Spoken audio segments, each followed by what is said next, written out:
ہم سب کی حاضریاں اپنی بارگاہ عزیز میں مقبول ہوں. جہاں تیرا نیک بندہ مقبول بندہ ضرور ہوگا، جہاں 40 افراد ہوتے ہیں، دائیں طرف سید عزیز علی بخاری صاحب موجود ہیں، بنگی صاحب موجود ہیں، ڈاکٹر شعبان دکانی آوان صاحب، انجینئر محمد میلادی بہت خوبصورت انداز میں والدین کے حوالے سے میسج دے رہے تھے. یا الہ العالمین اس نیک بندے کے توسل سے مرحومہ کے لیے بھی ہم دعا کرتے ہیں، اور رب تیری بارگاہ میں ہاتھ اٹھا کر دعا کرتے ہیں، یا اللہ تو راضی ہو جا، رحمت کی بارش مہربانیاں فرما. یا الہ العالمین مرحومہ پر بھی رحمت کا مہربانیاں فرما. مرحومہ کی قبر کو جنت کے باغوں میں سے ایک باغ بنا دے. مرحومہ کی قبر کو تا حد نگاہ وسیع فرما دے.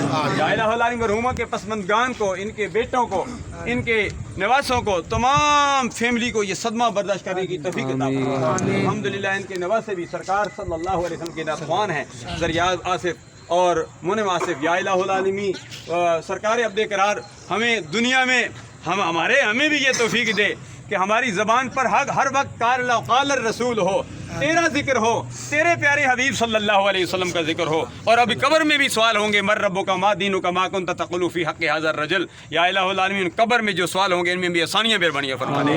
مائی صاحبہ کے متعلق پتہ چلا الحمدللہ دین کا چہرہ چمک دمک رہا ہے، خوبصورت زندگی گزاری الحمدللہ، بہترین اپنی اولاد کی تربیت کی، پھر بھی بتقاضا بشریت انسان تھے، روزے نمازوں میں کمی پیشی ہو جاتی ہے. یہ عظیم جرگہ تیری بارگاہ میں عرض کرتا ہے، یا اللہ تو معاف کرنے والے ہیں. یا اللہ ہمیں بھی دنیا میں زندہ رکھ، اسلام پر موت دے، تم سب کو ایمان پر موت دے، جو مافیائی نظریاتی سرحدوں کی حفاظت کرنے والوں کی خیر فرما دے. ہمارے اندر ہر قسم کی پیدا ہونے والی غلط فہمیوں کو دور فرما کر ہمارے رشتوں کو مضبوط بنا دے. یا الہ العالمین سب مسلمانوں کو ایک بنا دے، نیک بنا دے. حسد، بغض و عناد، کینہ، یا الہ العالمین ہر قسم کی بیماری، جو جسمانی بیماریاں ہیں، جو روحانی بیماریاں ہیں، تمام بیماریوں کو ہمارے اندر سے ختم کر دے. یا الہ العالمین ہم سب مسلمانوں کو ایک بنا دے، نیک بنا دے. قبلہ اول بیت المقدس کو آزاد فرما دے. جن کے والدین حیات ہیں انہیں اپنے والدین کی خدمت کرنے کی توفیق